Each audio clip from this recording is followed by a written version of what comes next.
Covid ନିୟମ ସବୁ ମାନୁଛ ତ? ବଡ଼ ପିଲା ହେଲାଣି ତମେ ସବୁ ନିୟମ ଯାହା ଅଛି ଗାଇଡଲାଇନ୍ ସେଇ ଅନୁସାରେ ମାନି ଚଳିବ, କାହିଁକିନା ସେଇଟା ଆମ ସୁରକ୍ଷା ଆମେ ନିଜେ କରିବା। ହଉ, ଆଜି ଆମେ ତମ ଷଷ୍ଠ ଶ୍ରେଣୀ ଭୂଗୋଳ ବହିର ପ୍ରଥମ ବିଷୟରେ ଆମେ ପଢ଼ିବା ପୃଥିବୀ ଓ ସୌରଜଗତ।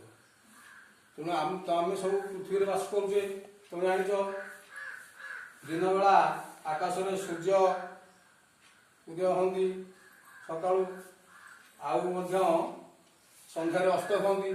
ତେଣୁ ଦିନରେ ଆମେ ସୂର୍ଯ୍ୟଙ୍କ ଠାରୁ ଆଲୋକ ଉତ୍ତାପ ପାଇ ରାତିରେ ଚନ୍ଦ୍ରଙ୍କ ଠାରୁ କିରଣ ପାଇଥାଉ। କିନ୍ତୁ ରାତିରେ ଆଉ ଗୋଟିଏ ଜିନିଷ ଅଛନ୍ତି, ଛୋଟ ଛୋଟ ମିଞ୍ଜି ମିଞ୍ଜି ଦେଖାଯାଆନ୍ତି। ସେ କ'ଣ ସେଗୁଡ଼ିକ ହେଉଛନ୍ତି ତାରକା। ତେଣୁ ସେମାନେ ଦିନ ବେଳା ଦେଖାଯାଆନ୍ତି ନାହିଁ, କାରଣ ନା ସୂର୍ଯ୍ୟଙ୍କର ଯେଉଁ ଆମର ଏତେ ପ୍ରଚଣ୍ଡ ଉତ୍ତାପ ଯୋଗୁଁ ସେମାନେ ଦିନବେଳା ବହୁତ ଦୂରରେ ଅଛନ୍ତି, ସେମାନେ ଆମକୁ ଦେଖାଯାଆନ୍ତି ନାହିଁ। ଏବଂ ସେମାନେ ମଧ୍ୟ ଏମିତି ତାରକା ଅଛନ୍ତି ସୂର୍ଯ୍ୟଙ୍କ ଠାରୁ ବି ବଡ଼, କିନ୍ତୁ ବହୁତ ଦୂରରେ ସେମାନେ ଅଛନ୍ତି।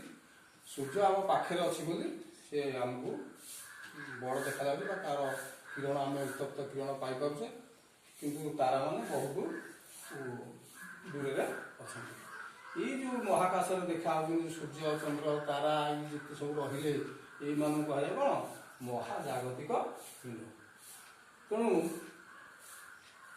ଏଇ ମହାଜାଗତିକ ପିଣ୍ଡମାନେ ମହାକାଶରେ ଘୁରି ବୁଲନ୍ତି ଏବଂ ସେମାନେ ନିଜର ଆଲୋକ, ସେଇ ଯେଉଁ ତାରାମାନଙ୍କର ଆଉ ସୂର୍ଯ୍ୟଙ୍କର ନିଜର ଆଲୋକ ରହିଛି, କିନ୍ତୁ ଚନ୍ଦ୍ରର ନିଜର ଆଲୋକ ନାହିଁ। ସିଏ ସୂର୍ଯ୍ୟଙ୍କ ଠାରୁ ଦିନବେଳା ଆଲୋକ ସଂଗ୍ରହ କରି ରଖିଥାଏ, ଯେମିତି ବ୍ୟାଟେରୀ ଚାର୍ଜ ହେଇକି ରହୁଛି, ସେମିତି ରାତିରେ ଆମକୁ ଆଲୋକ ଦିଏ। ତେଣୁ ସୂର୍ଯ୍ୟ ଅନ୍ୟାନ୍ୟ ନକ୍ଷତ୍ର ଅପେକ୍ଷା ପୃଥିବୀର ନିକଟରେ ଥିବାକୁ ଆମକୁ ବଡ଼ ଦେଖାଯାଆନ୍ତି, କିନ୍ତୁ ତାରାମାନେ ମିଞ୍ଜି ମିଞ୍ଜି ଦିଶନ୍ତି, କାହିଁକିନା ସେମାନେ ବହୁତ ଦୂରରେ ଅଛନ୍ତି। ମାତ୍ର ଆମଠାରୁ ବହୁତ ଦୂରରେ ଥିବାରୁ ଆମକୁ କ'ଣ ସେମାନେ ଛୋଟ ଦେଖାଯାଆନ୍ତି ତାରାଗୁଡ଼ିକ। ତେଣୁ ଆମ ପୃଥିବୀ ପ୍ରାନ୍ତ ଏମାନଙ୍କଠାରୁ ଆଲୋକ କିମ୍ବା ଉତ୍ତାପ ପାଇପାରେ ନାହିଁ। ଏହି ମହାଜାଗତିକ ପିଣ୍ଡମାନଙ୍କର ଦୂରତ୍ୱକୁ ଜ୍ୟୋତିର୍ବିଜ୍ଞାନୀମାନେ ଆଲୋକ ବର୍ଷ ସାହାଯ୍ୟରେ ମାପିଥାନ୍ତି। ହଉ ପିଲେ, ଆମେ ଆଜି ଏତିକି ପଢ଼ିବା। ତୁମେ ଯେଉଁ ବହିରେ ଯେଉଁ ଚିତ୍ର ଗୁଡ଼ିକ ଅଛି ସୌରଜଗତ ବିଷୟରେ ତାକୁ ଟିକେ ଦେଖିବ, ଟିକେ ଗୋଟେ ପଢ଼ିବ।